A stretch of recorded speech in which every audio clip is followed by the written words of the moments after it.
బావ పంపించిన కానుక శశి, నీకు నచ్చిందా? అదేమిటమ్మా అంత సిగ్గు? బావేగా కనిపించింది. బావ కనిపించాడా? అమ్మాయికి అభిమన్యుడే కనిపించాడట. ఇంకే ప్రభావం చాలా ఉంది, మీరు కూడా చూడండి. చాలా ఉబ్బలాట పడుతున్నావు, ముందు నీవే చూడు. చూడక్కయ్యా చూడు.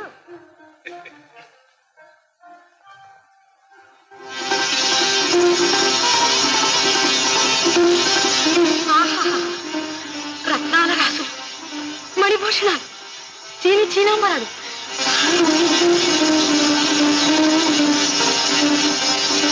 అంతా లక్ష్మీ ప్రసన్నంగా ఉంది. ఇదంతా ఏమిటండి? ఏమిటంటే నీకు ప్రియమైనది ఐశ్వర్యం అన్నమాట. నాకేమీ అటువంటి ఆశలు లేవు. ఎందుకు అలా కనిపించిందో ఏమిటో. ఊరికి అలా కనిపించదులేండి అక్కయ్యా. అయితే నీవు నా చెంతనే ఉన్నావు. నీవు కోరుకుంది నాకు కనిపించిందేమో. కావచ్చు. అంతేగాని దాని ప్రభావం నీ ఒప్పుకోవు. మీరు చూడండి, మీకేం కనిపిస్తుందో చూసి ఒప్పుకోవాల్సి వస్తే ఒప్పుకుంటాను. సరే, నీకోసం చూస్తున్నాను.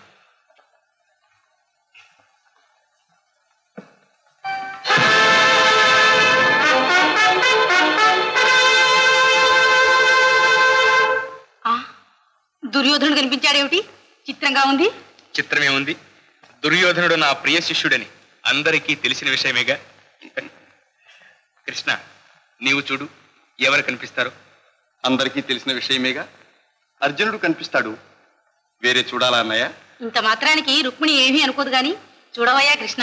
సరే, నాకెవ్వరు కనిపించినా మీరెవ్వరూ మూర్ఛపోరాదు. నాకు ప్రియులెవరో అప్రియులెవరో నాకే తెలియదుగా. మరి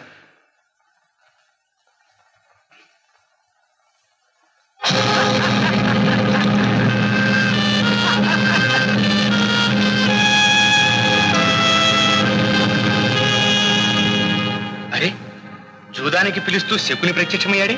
ఊరికే కనిపిస్తారా అన్నయ్య మహానుభావులు? ఏం నాటకం ఆడబోతున్నాడు?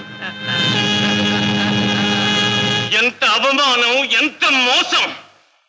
నన్ను పరాభవించడానికే ధర్మరాజు రాజసూయం చేశాడు. నన్ను చిన్నబుచ్చడానికే మయసభను నిర్మించాడు. నాకు మ్రొక్కవలసిన సామంతరాజు నా సమక్షంలో వానికి పాదాక్రాంతులై కప్పములు కట్టి కానుకలు చెల్లించారు. ఆ రత్నరాశులు నా దోషులతో నేనే పంచి బేలనైనాను. అన్నిటినీ మించి ఆ ప్రగల్భ పాంచాలి నన్ను చూచి నవ్వినదే. ఆ పరాభవాగ్ని నన్ను దహించక ముందే అగ్నిదేవునికి ఆహుతైపోతాను. చితి పేర్పించండి. రాజరాజా, ఈ కర్ణుడు బ్రతికుండగా ఎందుకు నీకు ఈ విచారం? రణభేరి మ్రోగించండి. పాండవులను యుద్ధించి నీ రుణం తీర్చుకుంటాను. భలే కర్ణ, భలే. అదే మన తక్షణ కర్తవ్యం. నాయన దుర్యోధన, గోటితో పోయేదానికి గొడ్డలి ఎందుకు? ధర్మరాజును జూదానికి పిలిపించు. చూడముచ్చటగా జూదమాడి సునాయాసంగా పాండవుల అఖండ సామ్రాజ్య లక్ష్మిని అపహరించి నీకిస్తాను. జీవితంలో జయాపజయాలు దైవాధీనాలు మామ. మనమే ఓడితే అమంగళము ప్రతిహతమగుగాక. ఈ శకుని పాచికలకు అపజయమా? పరీక్షించండి, పరీక్షించండి. దుశాసన, నీవడుగు ఎన్ని కళ్ళు పడాలి? 2. భలే మామ, భలే. ఇదే మన తక్షణ కర్తవ్యం. కర్ణ, నీవడుగు. శక్తిని దాచుకుని యుక్తికి ప్రాకులాడడం వీరోచితం కాదు. పర్వాలేదు వీరకర్ణ, ఆ విద్యను పరీక్షించు. అదే 2. భలే మామ, భలే. ఏం దుర్యోధన, చూశావా? తలలో ఆలోచనలు, చేతిలో పాచికలు. వీటితో నీ మామ సర్వనాశనం చేయగలడు. నీవు కూడా పరీక్షించు. ముఖ్యంగా 3వ మాట. సరే, చూస్తాను. అదే 2. కాదు, 1. భలే మామ, భలే. చూశావా? తడబడుతూ అడిగితే అది తడబడి ఒక్కటే పడ్డది. ఇక పిలిపించు ధర్మరాజు. అవునన్నా, అదే ఇప్పటి తక్షణ కర్తవ్యం. నాయన దుర్యోధన, ఇంకో మాట. ధర్మరాజు ద్యూత వ్యసనుడు. ఓడిన కొద్ది ఒళ్ళు మర్చిపోతాడు. ఒక రాజ్యాన్నే కాదు, తమ్ముల్ని, తనని, తుదకు ద్రౌపదిని కూడా నీ దాస్యానికి వడ్డమన్నా వడ్డి ఓడిపోతాడు. ఇక నీ ఇష్టమే ఇష్టం. అన్నంత పని చేయగలవనే ఆశగా ఉంది మామ. అన్నా, మామ ఆలోచన ప్రళయం, మహాప్రళయం.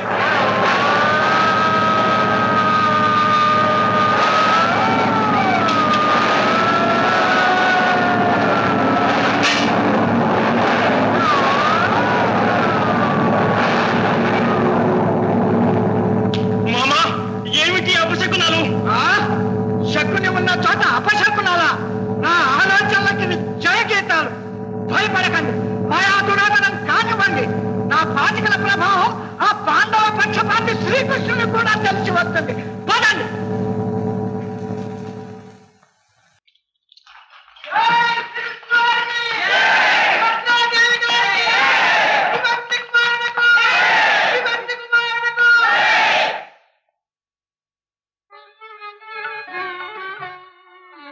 రా సుభద్ర. కళ్యాణమస్తు. పాండవులందరికీ కుశలమేనా అన్నయ్య? ప్రతాపవంతులకు ఎక్కడున్నా కుశలమే.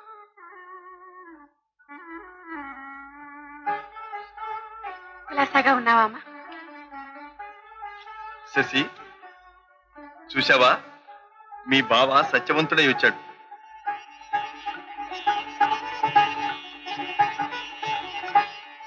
ఆయన సత్యవంతుడైతే ఈమె సావిత్రి అవుతుంది. మా అమ్మాయి ఏం తక్కువ లేదులేండి. రుక్మిణి, పెద్ద వదిన కనిపించలేదు. కులాసాగా ఉందా? ఆవిడ ఒక సత్యకాలపు మనిషి.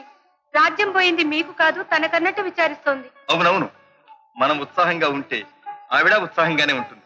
పదండి రాలుడు. సుభద్రాదేవి గారిని చూడగానే నాకే జాలి వేసింది అమ్మగారు. వెనకటి వైభవమే లేదు. ఏ ఆభరణాలు లేకుండా వట్టి నార చీరలతో వచ్చారమ్మా. ఎంత చేసుకున్న వాళ్ళకి అంత. ఏం చేస్తాం? మహారాణి, సుభద్రాదేవి గారు వస్తున్నారు. సరే చంప, ఏదైనా చూసి కాస్త తల కట్టుకట్టువి.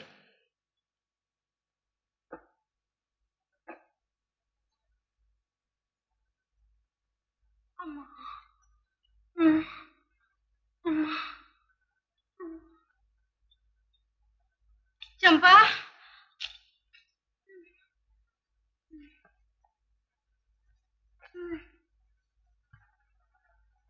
అమ్మా,